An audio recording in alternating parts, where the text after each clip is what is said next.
It's definitely uncomfortable when the patient's in front of you and they're peppering you with questions about why they were dismissed. So let's go over some conversation skills and how that is going to come into play here. So maintain a steady voice and breathe. First of all, breathe. Okay. You need to maintain control of the conversation. If you've heard any of my management classes, we talk a lot about how crucial it is to control the conversation. And I'm really talking about the conversation with the employee, but in this case, obviously, we're talking about the patient. With employees, we can always reschedule the conversation, but we can't do that with patients. It's on you to breathe through this because, again, it's uncomfortable. And if you're in public, it's weird, right? People are looking at you. Our natural tendency might be to raise our voices, but that's just not going to help. Keep your tone calm. See if you can move them into a private area and let them know, I'm sorry, this didn't work out.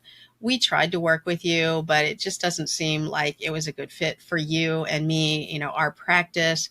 Have a few of those go-to lines ready. You could even practice telling them, why don't I call you? Let me have a good number. Let me call you and maybe we can arrange to take care of this at the office, but I really don't want to handle this in person. This is not something that I feel comfortable doing. And of course, they're going to come back with, well, I don't care if you're uncomfortable. Well, you know what? It's fine that you don't care, but I care. So, and again, I'm not going to be snarky. That was my inside voice right there. But I would say, honestly, I cannot discuss this with you in public with people listening. You could use that tactic with them. Maybe you could get them to call the office tomorrow if you're not comfortable taking their information, whatever it is. But honestly, it's going to be uncomfortable. I will tell you that I definitely have been in this situation. For example, we wish it could have been a better outcome, Mrs. Jones, but I really think you're going to be happy in another office. Let's just take care of this and then we can both go on our way. Other things I've said is, it seems like you're having issues with how we run our practice and we don't want that. We want you to be with an office that's a good fit.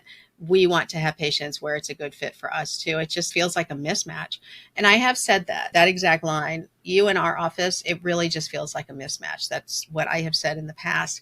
And it's not a judgment on the patient. I mean, inside voice maybe, but it's really not a judgment on the patient. Some patients operate at a totally different speed. You have seen that yourself. They expect us to do all sorts of crazy things. And you know what? Maybe there is an office out there that could accommodate them. So all of these things that I said, they may sound a little cliche and they might sound weird, but if you practice it, the more you say it, and the more you stick to it, the more natural these types of conversations are going to feel.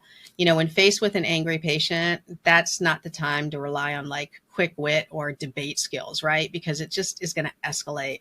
Have your go phrases ready so that you're prepared. Would you like to hear more? Follow the link for the full episode.